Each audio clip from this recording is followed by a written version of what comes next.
اب سچ سچ سب کچھ بتا دو، ورنہ اس بار ہی تمہیں پانی ملے گا اور نہ ہی تمہاری کوئی ہڈی سلامت رہے گی۔ جوزف نے غراتے ہوئے کہا، تم سمجھ نہ سکو گے، وہ فرار ہو گئے ہیں کوجھر کی حفاظت سے، اور پہتاری اب انہیں تلاش کر رہی ہے۔ کاکم نے اٹک اٹک کر بات کرتے ہوئے کہا، پہتاری سے تمہارا مطلب جبوتی؟ جوزف نے چونک کر پوچھا تو کاکم بھی چونک پڑا، تم جبوتی کو جانتے ہو؟ یہ کیسے ہو سکتا ہے؟ کون ہو تم؟ کاکم نے انتہائی حیرت بھرے لہجے میں کہا، بوڑھے گدھ، ہم بوس عمران کے ساتھی ہیں، اس لیے جبوتی تو کیا، ہم تو اور بھی بہت کچھ جانتے ہیں۔ اس کا مطلب ہے کہ تم جبوتی کے ساتھی ہو۔ اب بولو کہ فرار سے تمہارا کیا مطلب ہے؟ سب کچھ تفصیل سے بتاؤ، کیا کیا تم نے بوس عمران کے ساتھ؟ جوزف نے انتہائی غصیلے لہجے میں کہا، اور کاکم نے عمران اور اس کے ساتھی کے آنے سے لے کر انہیں سوداب ملا مشروب پلانے اور پھر قید کرنے، پروفیسر کے آنے اور پھر عمران اور اس کے ساتھی کے فرار ہونے تک کی ساری تفصیل بتا دی۔ ہاں، تو تم نے بوس عمران اور ٹائیگر کو حرام پلا کر انہیں قابو کیا، یہ سب کچھ تم نے کیا؟ جوزف نے غصے کی شدت سے بری طرح چیختے ہوئے کہا، میں نے تو جبوتی کے کہنے پر یہ سب کچھ کیا تھا، اس نے مجھے کہا تھا۔ کاکم نے کہا، تم نے پروفیسر کی آمد کی بات کی تھی، کیا وہ آ گیا ہے یہاں؟ اچانک جوانے نے پوچھا، ہاں پروفیسر یہاں آ گیا ہے، میں نے اسے رپورٹ دی ہے، وہ ہوٹل القاہرہ میں ٹھہرا ہوا ہے، کاکم نے بتایا۔ او، اسی لیے تم وہاں گئے تھے، کس کمرے میں ٹھہرا ہوا ہے؟ جوزف نے چونک کر پوچھا اور کاکم نے اسے کمرہ نمبر بتا دیا۔ یہاں فون تو ہوگا، اس کی بات کی تصدیق کر لی جائے؟ جوزف نے ادھر ادھر دیکھتے ہوئے کہا، بے شک ہوٹل والوں سے پوچھ لو، میں سچ کہہ رہا ہوں، اس وقت میں کہاں ہوں مجھے بتاؤ، پھر میں تمہیں بتاؤں گا کہ فون کہاں ہے۔ کاکم نے فوراً کہا، تم اس وقت اس بڑے تہھانے میں ہو جس میں شراب کا ڈھیر موجود ہے۔ جوانا نے کہا، تم مجھے یہاں لے آئے ہو، مگر یہاں یہ کرسی تو یہاں کی نہیں ہے جس پر میں بیٹھا ہوں، یہ تو اوپر والے کمرے کی ہے۔ کاکم نے ہونٹ بھینچتے ہوئے کہا، ہمیں تمہیں کرسی سمیت ہی یہاں لے کر آئے ہیں۔ جوانا نے جواب دیتے ہوئے کہا، تو یہاں سرخ رنگ کی ایک الماری ہے، اس کے اندر کارڈ لیس فون پیس موجود ہے، اس سے چیکنگ کر لو۔ کاکم نے جلدی سے کہا، یہ آدمی مکار ہے، یہ اس طرح سب کچھ بتا رہا ہے اور اب اسے جلدی ہے کہ ہم پروفیسر کے بارے میں پوچھیں۔ وہ پروفیسر شیطان کا نائب ہے، کہیں ایسا نہ ہو کہ اسے ہمارے متعلق معلوم ہو جائے۔ جوانا نے کہا، تم فکر نہ کرو، جب تک اس سے براہ راست بات نہ کی جائے اسے پتہ نہیں چل سکے گا۔ میں صرف ہوٹل انتظامیہ سے تصدیق کرنا چاہتا ہوں کہ کیا واقعی پروفیسر البرٹ وہاں موجود ہے یا نہیں۔ جوزف نے جواب دیا اور سرخ الماری کی طرف بڑھ گیا۔ اس نے الماری کھولی، اس کے اندر واقعی کارڈ لیس جدید انداز کا فون پیس موجود تھا۔ جوزف نے فون اٹھایا اور انکوائری کے نمبر ڈائل کر دیے۔ یس انکوائری پلیز۔ رابطہ قائم ہوتے ہی دوسری طرف سے آواز سنائی دی، ہوٹل القاہرہ کے نمبر بتائیں۔ جوزف نے پوچھا اور دوسری طرف سے نمبر بتا دیا گیا۔ جوزف نے فون آف کر کے ہوٹل کے نمبر ڈائل کرنا شروع کر دیے۔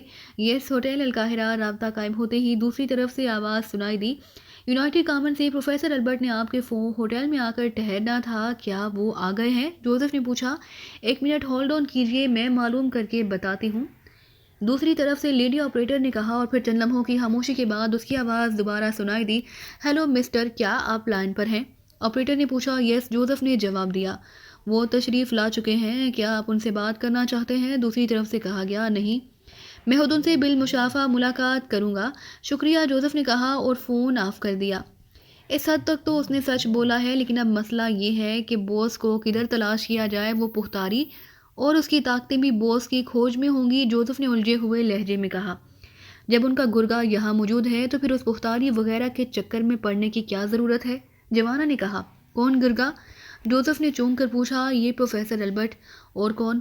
ہم جا کر اس کی گردن دباتے ہیں، وہ خود ہی پہتاری اور ہتاری کو بگا دے گا۔ جوانا نے کہا، وہ تو شیطان کا نائب ہے، اس پر ہاتھ کیسے ڈالا جا سکتا ہے؟ جوزف نے قدرے خوفزدہ لہجے میں کہا، تم فکر نہ کرو، ہم پہلے اس کمرے میں بے ہوش کر دینے والی گیس فائر کر دیں گے اور پھر اس کا بھی یہی حشر کریں گے جو اس بڈھے کا کیا ہے۔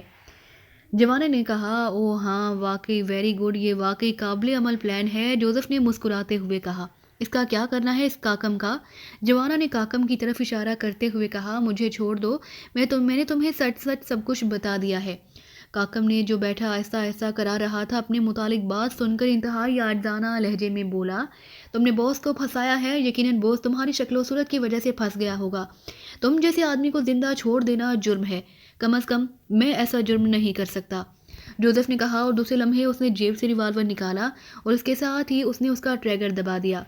دھماکے کے ساتھ ہی کاکم کے حلق سے بھیانک چیخ نکلی اور اس نے کرسی پر ہی پھڑکنا شروع کر دیا۔ جوزف مسلسل ٹریگر دباتا چلا گیا اور گولیاں کاکم کے سینے میں گھستی چلی گئیں۔ چند لمحوں بعد ہی اس کا جسم ساکت ہو گیا، وہ مر چکا تھا۔ آؤ اب یہاں سے نکلیں، جوزف نے ریوالور جیب میں رکھتے ہوئے کہا اور جوانا نے اثبات میں سر ہلا دیا۔ اس کے ملازم کا کیا ہوا؟ اسے بھی تو ختم کرنا ہے، جوزف نے تہخانے سے باہر آتے ہوئے کہا۔ اس کی فکر مت کرو، میں اس کی گردن پہلے ہی توڑ چکا ہوں، جوانا نے کہا اور جوزف نے اثبات میں سر ہلا دیا۔ تھوڑی دیر بعد وہ دونوں پھاٹک کی چھوٹی کھڑکی کھول کر باہر آئے اور پھر تیز تیز قدم اٹھاتے آگے بڑھتے چلے گئے۔ بڑی سڑک پر پہنچ کر انہیں ٹیکسی مل گئی اور جوانا نے اسے مین مارکیٹ چلنے کا کہہ دیا۔ تھوڑی دیر بعد ٹیکسی نے انہیں ایک بہت بڑی مارکیٹ میں پہنچا دیا۔ میں کیپسول لے آتا ہوں، تم بیٹھو، جوانا نے جوزف سے کہا اور جوزف نے اثبات میں سر ہلا دیا۔ جوانا ٹیکسی سے اتر کر مارکیٹ کی طرف بڑھ گیا۔ جوزف سمجھ گیا کہ جوانا بے ہوش کر دینے والی گیس کے مخصوص کیپسول لینے گیا ہے۔ یہ مخصوص کیپسول ہوتے ہیں جو بظاہر ایک دوا ہوتی ہے، لیکن جب کیپسول کو توڑ دیا جائے تو اس میں موجود دوا ہوا کے ساتھ مل کر بے ہوش کر دینے والی گیس میں تبدیل ہو جاتی ہے۔ کافی دیر بعد جوانا واپس آ گیا۔ اب ہوٹل القاہرہ چلو، جوانا نے ٹیکسی ڈرائیور سے مخاطب ہو کر کہا اور ٹیکسی ڈرائیور نے اثبات میں سر ہلاتے ہوئے ٹیکسی آگے بڑھا دی۔ یہاں اسلحے کی بھی دکانیں موجود ہیں، میں نے فائر گن خرید لی ہے، جوانا نے پاکستانی زبان میں جوزف سے مخاطب ہو کر کہا اور جوزف نے اثبات میں سر ہلا دیا۔ تھوڑی دیر بعد پھر ٹیکسی نے انہیں ہوٹل القاہرہ اتار دیا۔ جوانا نے مسٹر دیکھ کر ڈرائیور کو کرایہ ادا کیا اور ساتھ ہی رواج کے مطابق ٹپ دے کر وہ ہوٹل کے مین گیٹ کی طرف بڑھ گئے۔ کار خاصی تیز رفتاری سے قریبی شہر کی طرف بڑھی چلی جا رہی تھی۔ سڑک پر اکا دکا ٹرک کبھی کبھی نظر آ جاتے تھے۔ ڈرائیونگ سیٹ پر فلیا تھی جبکہ سائیڈ سیٹ پر عمران بیٹھا ہوا تھا۔ ٹائیگر عقبی سیٹ پر تھا۔ فلیا ابھی تک اس بات پر اصرار کر رہی تھی کہ عمران اسے بھی اپنے ساتھ قاہرہ لے جائے تاکہ وہ اپنے سوتیلے باپ سے اپنی ممی کا انتقام لے سکے، لیکن عمران ہر بار انکار کر دیتا تھا۔ اگر پروفیسر بکول تمہارے اس قدر طاقت رکھتا ہے کہ وہ مجھے مکھی کی طرح مسل دے گا تو پھر تمہیں کیوں نقصان نہیں پہنچا سکتا؟ فلیا نے ضد ہو کر کہا تو عمران مسکرا دیا۔ میں مسلمان ہوں اور مجھے اللہ تعالیٰ کا مقدس کلام زبانی بھی یاد ہے، پھر قاہرہ جا کر میں پروفیسر سے ملنے سے پہلے اسے لکھ کر اپنے پاس رکھ لوں گا، عمران نے مسکراتے ہوئے جواب دیا تو فلیا حیرت سے اسے دیکھنے لگی۔ تم عیسائی ہو، تم شیطانی طاقتوں سے بچنے کے لیے کیا کرتی ہو؟ عمران نے مسکراتے ہوئے کہا۔ مجھے ممی نے اپنی خاندانی سلیب دی تھی اور مجھے ہدایت کی تھی کہ میں اسے ہر وقت اپنے گلے میں پہنے رہوں تاکہ میں شیطانی طاقتوں سے محفوظ رہوں۔ ویسے مجھے ایک بار ممی نے بتایا تھا کہ تمہارے اندر پیدائشی طور پر ایک ایسی خاصیت ہے کہ تمہارے ارد گرد ایسا حفاظتی دائرہ موجود ہے کہ کوئی شیطانی طاقت اس دائرے میں داخل نہیں ہو سکتی۔ حتیٰ کہ ممی نے بتایا تھا کہ یہ حفاظتی دائرہ تقریباً 1 کلومیٹر پر محیط ہے۔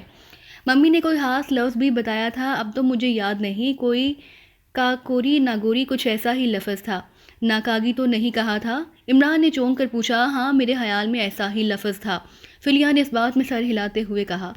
اچھا، یہی وجہ ہے کہ اب تک شیطانی طاقتوں سے ہمارا ٹکراؤ نہیں ہو سکا، ورنہ کافی وقت گزر چکا ہے، اب تک تو انہیں ہم سے ٹکرا جانا چاہیے تھا، کیونکہ ان کے قبضے سے ہمارے نکل جانے پر وہ بے حد برا فروختہ ہوں گی، عمران نے سر ہلاتے ہوئے کہا۔ لیکن ابھی اس کا فکرہ ختم ہی ہوا تھا کہ اچانک اسے یوں محسوس ہوا جیسے کار کی ونڈ اسکرین پر کسی نے سیاہ رنگ کا پردہ سا تان دیا ہو۔ فلیا نے بے احتیاط چیخ ماری اور لاشعوری طور پر اس کا پیر بریک پیڈل پر پوری قوت سے پڑا، لیکن کار کی رفتار کم نہ ہوئی اور وہ اسی رفتار سے دوڑتی رہی۔ اسی لمحے عمران کو یوں محسوس ہو رہا تھا جیسے اس کا جسم بے حس و حرکت ہو گیا ہو۔ اس نے اپنے جسم کو حرکت دینے کی کوشش کی لیکن بے سود۔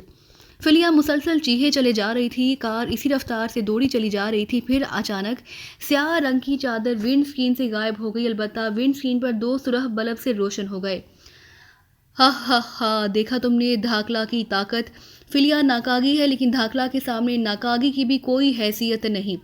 میرا نام دھاکلا ہے، میری طاقت سب پر حاوی ہے اور اس کا ثبوت تمہیں مل گیا ہوگا۔ اب یہ کار میری مرضی کے مطابق چلے گی اور میں جب چاہوں گا اسے سڑک پر سینکڑوں پٹھیاں کھلاؤں گا، اس وقت تک کہ تم تینوں کے جسموں کی ہڈیاں سرما بن جائیں گی۔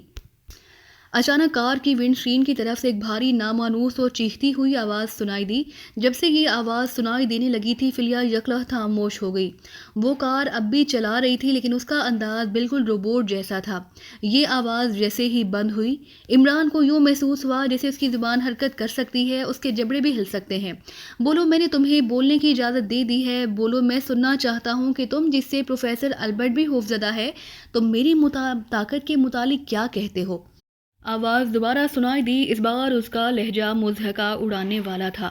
کار ایک طرف کر کے روک دو فلیا، تاکہ اس دھاکلہ سے تفصیلی مذاکرات ہو سکیں، یہ تو واقعی کوئی دلچسپ چیز ہے، عمران نے مسکراتے ہوئے کہا، اور اس کے ساتھ ہی کار کے بریک چیخ اٹھے اور فلیا نے کار ایک سائیڈ پر کر کے روک دی۔ ونڈ اسکرین پر جلنے والے سرخ بلبوں کی روشنی اور تیز ہو گئی۔ فلیا میری مرضی کی پابند ہے، کار میں نے روکی ہے، تم سے واقعی تفصیلی بات چیت ہونی چاہیے، موت تو بہرحال تمہارا مقدر ہے اور میرے بس میں ہے، لیکن میں نے دیکھا ہے کہ تم ہاتھ سے دلچسپ آدمی ہو، ایک منفرد آدمی۔ دھاکلہ کی آواز سنائی دی۔ پہلے تم یہ بتاؤ کہ کیا تم باکوری سے زیادہ طاقتور ہو؟ عمران نے پوچھا۔ اس کا جسم ویسے ہی ساکت تھا، صرف اس کا منہ جبڑے اور زبان حرکت کر رہی تھی۔ فلیا اب بے حس و حرکت بیٹھی ہوئی تھی۔ ہا ہا ہا، باکوری؟ تم اسے میرے مقابلے پر طاقتور کہہ رہے ہو؟ میری طاقت کے سامنے تو اس کی حیثیت ایک حقیر ترین کیڑے سے زیادہ نہ تھی۔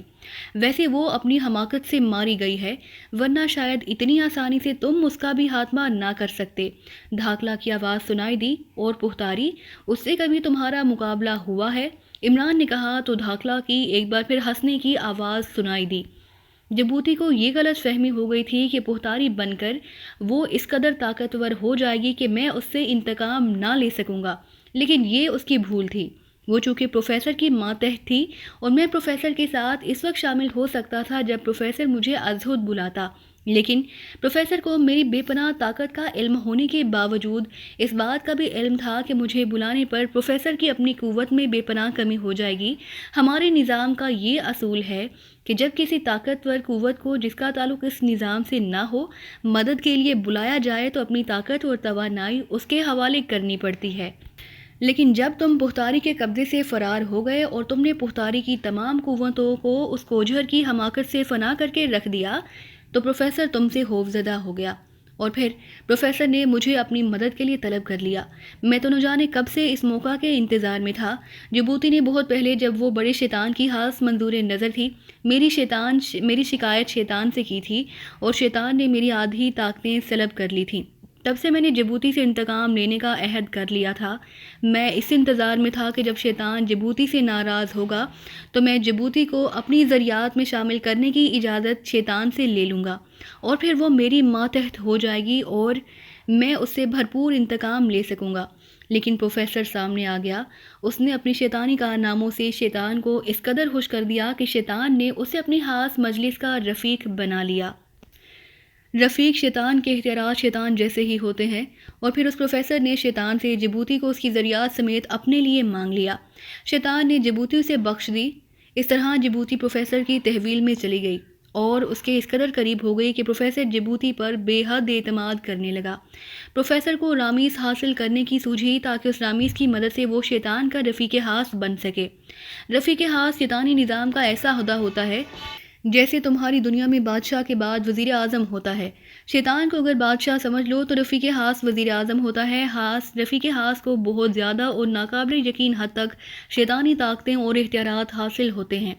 صدیوں پہلے لاہوشہ شیطان کا رفیق خاص تھا، لیکن پھر اسے موت آ گئی اور رفیق خاص کا عہدہ حالی ہو گیا۔ لاہوشہ اس رامیز کی مدد سے شیطان کا رفیق خاص بنا تھا۔ اس نے مرنے سے پہلے رامیز کو اس طرح چھپا دیا کہ کوئی انسان کوئی طاقت اسے حاصل نہ کر سکے۔ پروفیسر کو اس کا علم ہو گیا، چنانچہ اس نے رامیز کی تلاش شروع کر دی، اور اس تلاش کے دوران تم اس سارے سلسلے میں داخل ہو گئے۔ تمہارے متعلق پروفیسر کو فوراً معلوم ہو گیا کہ تم میں ایسی صلاحیتیں موجود ہیں کہ تم اس رامیز کو تلاش بھی کر لو اور اسے حاصل بھی کر لو گے، لیکن اصل مسئلہ یہ تھا کہ تم خیر اور روشنی کے نمائندے تھے، عام انسان نہ تھے۔ لیکن پروفیسر نے رسک لیا اور اس نے جبوتی کو اس کام پر لگا دیا، لیکن جبوتی ابتدا میں ناکام رہی تو اس نے پروفیسر کی خواہش کو دیکھتے ہوئے اس سے پختاری کا عہدہ طلب کر لیا۔ پروفیسر نے اسے پختاری بنا دیا۔ اس طرح جبوتی بے حد طاقتور ہو گئی۔ پھر اس نے تمہیں اپنی ایک طاقت کے ذریعے حرام پلا کر تمہیں اور تمہاری ساتھی کو قید کر لیا، لیکن تم اپنی بے پناہ ذہانت کی وجہ سے نہ صرف اس کے اڈے سے فرار ہو گئے بلکہ تم نے اس کی ذریات کو بھی فنا کر ڈالا۔ اس دوران پروفیسر کو اطلاع مل چکی تھی کہ وہ یہاں پہنچ گیا ہے۔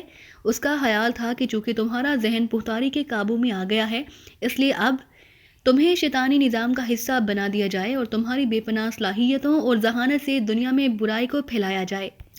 اور شیطانی نظام کو طاقتور بنایا جائے، لیکن جب اسے تمہارے فرار ہونے کی اطلاع ملی تو وہ تم سے خوفزدہ ہو گیا، اس قدر خوفزدہ کہ اس نے آخرکار مجھے بلا لیا، کیونکہ اب وہ اس نتیجے پر پہنچ گیا تھا کہ صرف دھاکلہ ہی شیطانی نظام میں ایسی طاقت ہے جو تمہارا مقابلہ کر سکتی ہے۔ میں تو نہ جانے کب سے اس موقع کے انتظار میں تھا، چنانچہ میں نے تمہارے خاتمے کی حامی بھر لی اور جبوتی اور اس کے ذریات کی قربانی مانگ لی۔